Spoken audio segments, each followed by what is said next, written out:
Hey welcome back, this is Mukesh sir and you are watching my channel English study. Guys, आज मैं आपको was verb का use verb की third form के साथ कैसे किया जाता है ये बताने वाला हूं। जनरली इससे पहले वीडियो मैंने 2 और बनाए हैं वॉज वर्ब के ऊपर, यानी वॉज वर्ब का पार्ट 1 पार्ट 2। अगर आप शुरुआत से देखना चाहते हैं तो आप मेरे डिस्क्रिप्शन में जाके उसका लिंक लेके उसको देख सकते हैं। तो गाइज, आज मैं अब आपको बताने वाला हूं वॉज वर्ब का यूज वर्ब की थर्ड फॉर्म के साथ। इसके मैं आपको 2 यूज बताने वाला हूं, तो चलिए स्टार्ट करते हैं। तो गाइज, वॉज वर्ब का यूज जनरली पहला है जो हमारा पास्ट इंडेफिनिट का पैसिव वॉइस बनाया जाता है, तो वहां पे भी हम वॉज वर्ब के साथ वर्ब की थर्ड फॉर्म का यूज करते हैं। यानी कि आप इसका स्ट्रक्चर देख सकते हैं, was subject plus was verb plus verb की third form by plus object, यानी ये हमारा फॉर्मूला रहता है जनरली।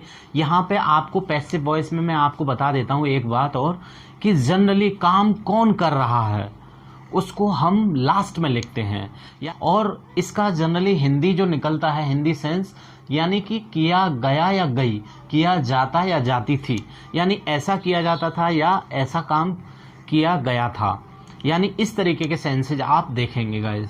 तो इसके कुछ एग्जाम्पल्स देख लेते हैं। जैसे फॉर एग्जाम्पल, पहला एग्जाम्पल है मेरा, English was taught here. English was taught here, यानी कि यहाँ पे आप देख रहे हैं, थोड़ा सा मैं इसको हटा दे रहा हूं।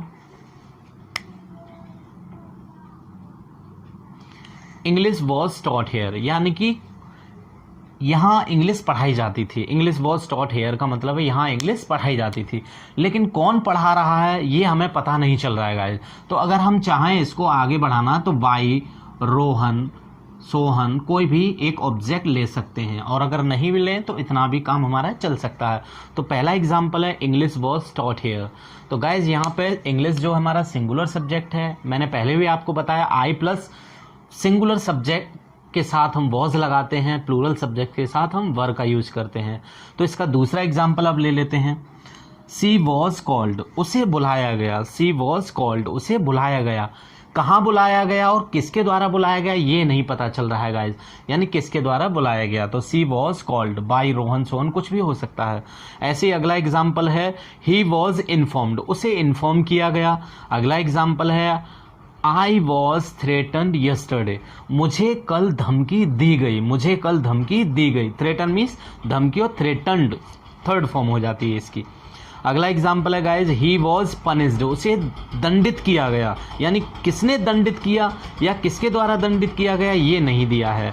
ओके गाइज, तो ही वॉज पनिश्ड। अगला एग्जाम्पल है, I was not told anything about it, यानी मुझे इस बारे में कुछ नहीं बताया गया। ये नेगेटिव स्ट्रक्चर है गाइज, नॉट लगा के भी हम बना सकते हैं। अगला एग्जाम्पल है, फूड वॉज कुक्ड, खाना पकाया गया। फूड वॉज कुक्ड, खाना पकाया गया। अगला एग्जाम्पल है गाइज, रोहन वॉज बीटन, यानी रोहन को पीटा गया। किसके द्वारा पीटा गया ये नहीं पता है गाइज। तो ये पैसिव वॉइस हैं सारे। तो इन्हीं के अगर हम नेगेटिव स्ट्रक्चर बनाएं तो गाइज इस तरीके से हम नेगेटिव स्ट्रक्चर भी बना सकते हैं। जैसे पहला है, सी वॉज कॉल्ड, उसे बुलाया गया। तो अगर हम नेगेटिव बनाएं तो नॉट लगा देंगे वॉज और वर्ब के तुरंत बाद। जैसे सी वॉज नॉट कॉल्ड, उसे नहीं बुलाया गया। ही वॉज नॉट पनिश्ड, उसे दंडित नहीं किया गया। मीटिंग वॉज नॉट हेल्ड, यानी मीटिंग नहीं हुई, यानी मीटिंग नहीं ली गई। इस तरीके के गाइस और भी सारे एग्जाम्पल्स आप बना सकते हैं नोट लगा के। अब हम बात करते हैं इंटेरोगेटिव केसेस की। तो गाइस, इंटेरोगेटिव केसेस में हम वॉज वर्ब को सब्जेक्ट के पहले लिख देते हैं, और एक दूसरा इंटेरोगेटिव केस होता है क्वेश्चन वर्ड के द्वारा। तो अभी हम बात करते हैं हेल्पिंग वर्ब वॉज वर्ब को, यानी ये जो वॉज वर्ब है इसको हम सब्जेक्ट के पहले लिख देते हैं। ओके, तो अब इसके भी कुछ एग्जाम्पल्स देखते हैं। जैसे, क्या यहाँ इंग्लिश पढ़ाई जाती थी। वॉज इंग्लिश टॉट हेयर, क्या उसे डांटा जाता था। वॉज ही स्कोल्डेड, क्या यहाँ खाना पकाया जाता था। Was food cooked here. तो इस तरीके के और भी आप एग्जाम्पल्स गाइस बना सकते हैं। अब बात करते हैं बाय क्वेश्चन वर्ड, यानी क्वेश्चन वर्ड चार्ट मैंने अच्छे से इससे पहले वीडियो में आपको बताया था। आप एक बार उसको अच्छे से देखें और समझ लें क्वेश्चन वर्ड चार्ट। अगर आपने ये वीडियो मेरा पिछला नहीं देखा है तो उसमें आपको क्वेश्चन वर्ड चार्ट की पूरी डिटेल मिल जाएगी। अब बात करते हैं क्वेश्चन वर्ड, यानी कि उसे क्यों दंडित किया गया। वाई वॉज ही पनिश्ड, उन्हें क्यों बुलाया गया, वाई वर दे कॉल्ड। तो इस तरीके के गाइज आप देखेंगे इंटेरोगेटिव केसेस हैं। क्वेश्चन वर्ड के द्वारा भी हम बहुत सारे एग्जाम्पल्स बना सकते हैं। अब देखते हैं गाइज इसका दूसरा केस। तो गाइज ये है सेकंड केस, यानी यहाँ पे मैंने आपको बताया है कि कोई काम जनरली पहले से हुआ पड़ा है, हुआ रखा है। जैसे कोई व्यक्ति शादीशुदा यानी उसकी पहले से ही शादी हो रखी है, तो उस केस में हम वर्ब की थर्ड फॉर्म लगाते हैं और उसको इस तरीके से देख लें एक बार इसके स्ट्रक्चर को। जैसे यहाँ पे मैंने फॉर्मूला दिया है subject plus was verb plus verb की थर्ड फॉर्म। ये जो वर्ब की थर्ड फॉर्म है गाइज, यहाँ पे एडजेक्टिव का काम करेगी, यानी एज अ एडजेक्टिव वर्क करेगी। यहाँ पे कुछ मैंने वर्ब्स दे रखे हैं 10, यानी पहला मेरा वर्ब है मैरी।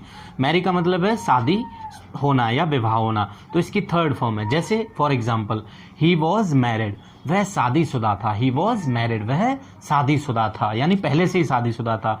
ही वॉज कॉल्ड, यानी उसे बुलाया गया था, इसीलिए भाई वो बैठा हुआ है, उसे बुलाया गया था। He was called. अगला है ब्रेक। ब्रेक मीन्स तोड़ना। जैसे कोई भी चीज़ टूटी हुई है, पहले से उसकी स्थिति हमने देखी टूटी हुई है। जैसे पेन है, सपोज पेन टूटा हुआ था। The pen was broken, the pen was broken, pen टूटा हुआ था। अगला वर्ब है हमारा टीयर। Tier means फाड़ना। जैसे मान लीजिए बुक है हमारी पहले से ही फटी हुई है, तब हम बोलेंगे द बुक वॉज टॉर्न, यानी कि किताब पहले ही, यानी किताब फटी हुई थी। द बुक वॉज टॉर्न, किताब फटी हुई थी। अगला है आस्क, यानी कि कोई क्वेश्चन है सपोज एग्जाम में पहले ही पूछा गया है, तो उस केस में गाइज हम बोलेंगे this question was asked in the exam. अगला वर्ब है डिसअपॉइंट, यानी कोई पहले से ही निराश हो रखा है, तो उस केस में बोलेंगे ही वॉज डिसअपॉइंटेड।